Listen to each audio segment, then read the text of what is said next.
Hey guys, welcome back to the channel. We have got some huge news to share with you on the RSV4RF build today, so stay tuned. But first I've got to get these wheels off the bike because the painting process is definitely going to take the longest. And let me tell you, this rear wheel did not want to budge. It was so hard to get off. And the front wheel, massively over-torqued. Even the caliper bolts were hugely over-torqued. I was worried I was going to snap them, but I managed to get it off.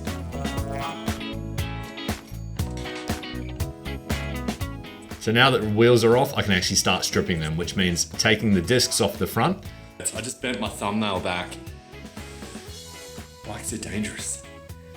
And then taking the drive off the rear. And now that they're off, I'm going to give them a bit of a clean up. Just a pressure wash and a bit of a bubble wash, just to get a bit of the grease off them before I take the next step.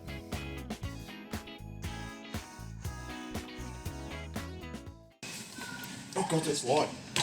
Forged, baby. I didn't actually realise they were forged until I took the sticker off it and realised it said forged. Oh, far out, that's heavy. Oh my god, that is super, super light.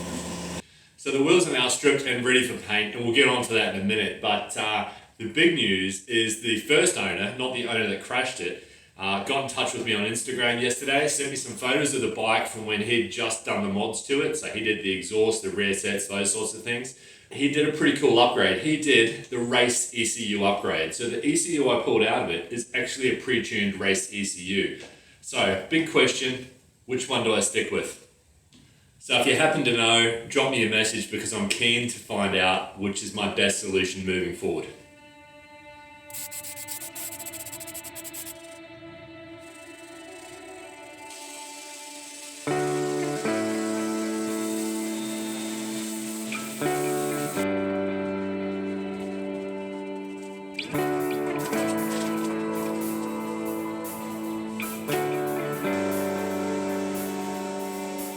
So I'm a sucker for punishment. I've got to be honest, it just took me another hour to mask up these wheels. They're an absolute nightmare. It is the worst job in the world. I wouldn't wish it upon my worst enemy. If I'd got someone to actually prep and paint these wheels for me, it would have cost me $470. So far it's already taken me 5 hours worth of prep, and it's going to take me about another 4 or 5 hours to paint them. So let's just say, let's rough it out at 10 to 12 hours versus $470. But at the end of it, I get to say I'm the one that painted them, and that will be a good feeling. So they are now all actually masked up. So this was quite hard. You can see how neat you have to be. I've gone over all the wheels again and got rid of any imperfections, any little bits of grease that I could find.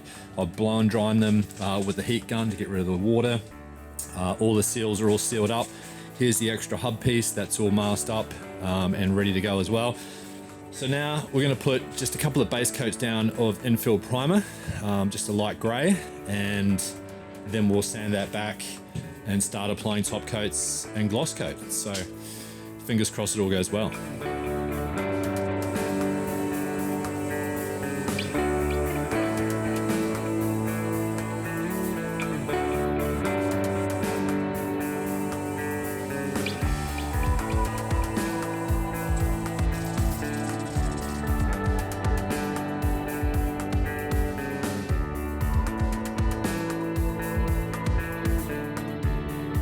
Socks and thongs, check. So now that we're literally waiting for paint to dry, I'm going to get on with actually stripping down more of the bike, listing more parts on eBay, and just getting it ready to put some more parts on it. The stand is totally loose. The bolts are hardly even holding it on. That's weird. Kind of confirms my original theory. One very dirty side stand. eBay, 120 bucks.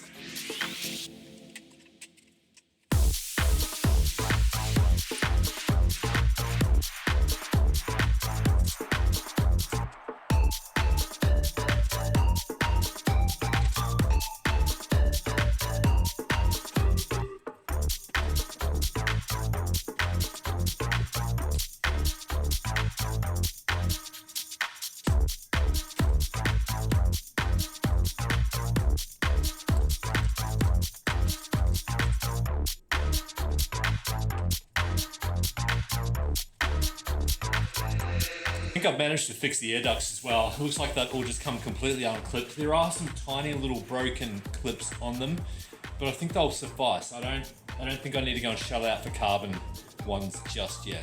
Okay, you can also take this broken frame plug off.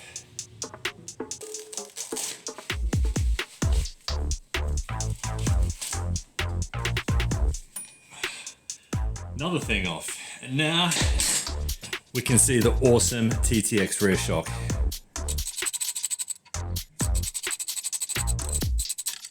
I think we're in for some good news because this is the bolt holding the rear set onto the frame, and look how bent that is. Now, someone commented in the last video that they thought maybe the rear sets weren't bent, maybe it's just the bolt.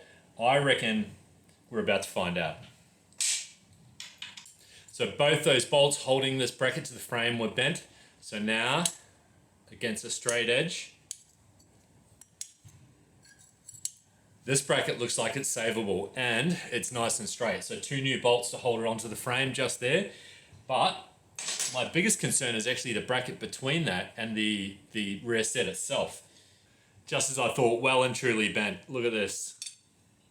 Not straight at all. But I think I can take the heel plate off, put it on a press, and we should be able to press it flat again.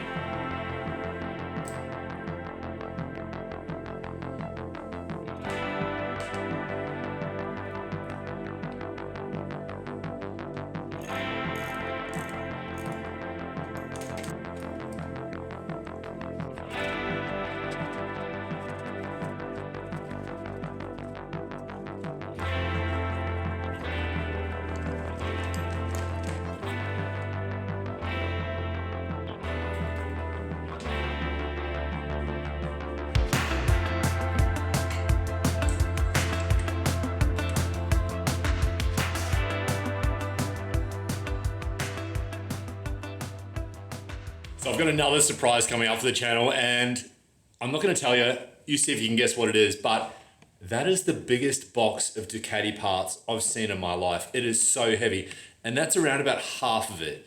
If you can guess what it is, drop a comment, let me know, but I challenge you to guess this one.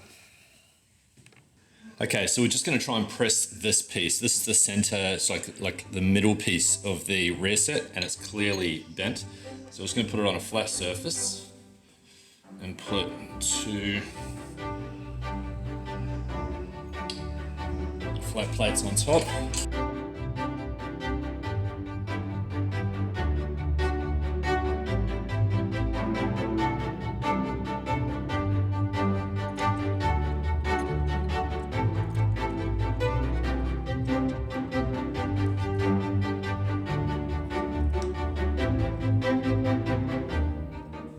Rear sets are back on, they look way better. Still like not perfectly straight, but way straighter than they were now that they're pressed. I'm just waiting on the replacement pieces for the actual arm, so we'll finish that off when they arrive.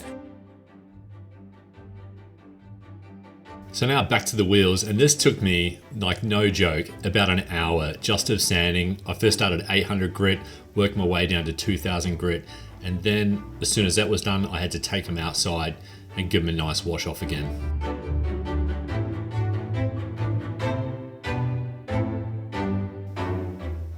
Then I hit them with 5 coats of white. This took me ages, and it was actually quite late in the afternoon, so I was losing light, but I did manage to get a pretty good tan line. Next morning, I hit them again with 2000 grit, and they came up pretty nice.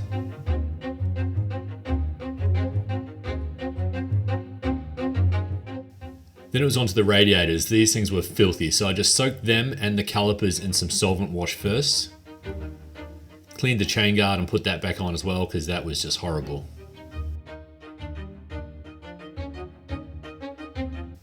And then I could actually get back to these radiators now that it was soaked right in. So they actually came up quite clean. I was pretty impressed with them.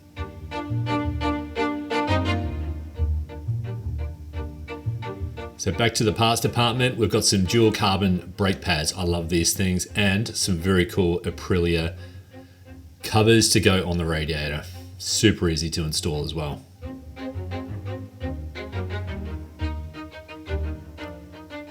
Polish the back end off with some nice clean chain guards and a shark fin for the bottom.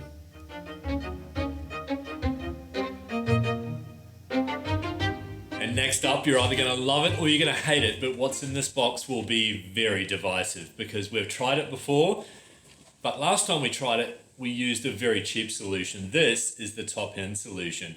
These are genuine Aprilia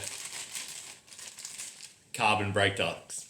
So, like I said, you're gonna love it or you're gonna hate it, but let's check them out. So personally, I think they actually look awesome. I can't wait to see what they look like with the white wheel behind them. I think it's going to make the carbon really, really stand out. Very, very cool. Another neat little addition to a very cool bike. The front end is now starting to look a lot fresher with all of that cleaning done. The new Aprilia branded guards there, the carbon there, even on the back, now that we've got this whole thing cleaned up as well. Much, much better. Right, back to the wheels, I guess. So now I'm laying down 4 coats of clear and I've got to get this perfect because any stuff ups, I'm going to have to sand them out and redo it all.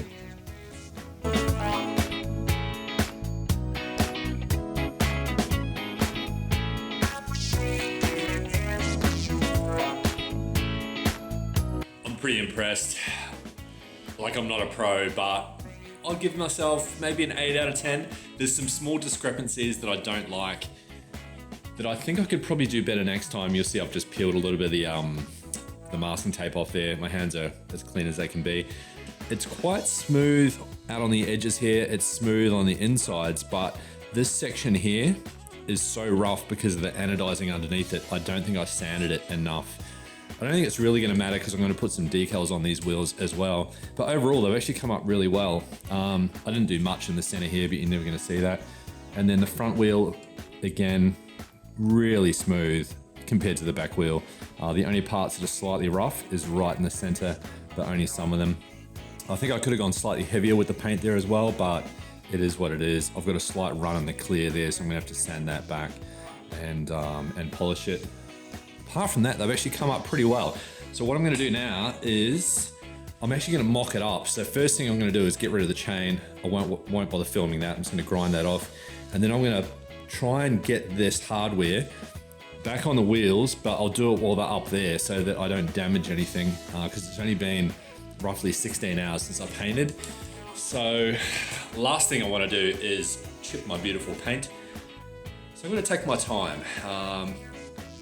I really don't want to spend another 12 hours painting and see if we can at least get this bike looking like the future vision that it should look like. I just want to see it with the white wheels on it. We've got a few other things to do as well. I've got to get these rear sets sorted and I've got a plan for that. And then I've also got to get this situated. And I'm not sure if I can do it until I get the fairing, but I'm thinking I'm going to situate it off these 2 bolts here. So I reckon that's probably the way to go. So to make it easier on myself, I pre-cleaned all of the hardware with degreaser and then heaps of hot soapy water. Made it so much cleaner to put it all back together.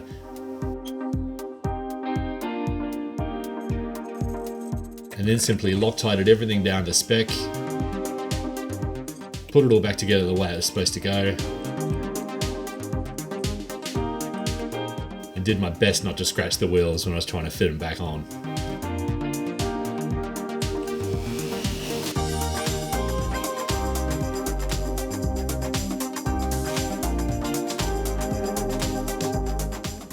Oh yeah, how good does that look? Just the white makes such a difference. And I can't wait till all the carbon arrives as well because that's going to make it pop even more. And then with nice fresh black slicks on it as well. Yeah, that is wicked. Okay, so I think I'm going to call it there for this episode. Thank you so much for watching. Like, subscribe, stay tuned for more. This bike's going to be a doozy. Did I say doozy? Yeah, it's going to be awesome. It's going to be wicked.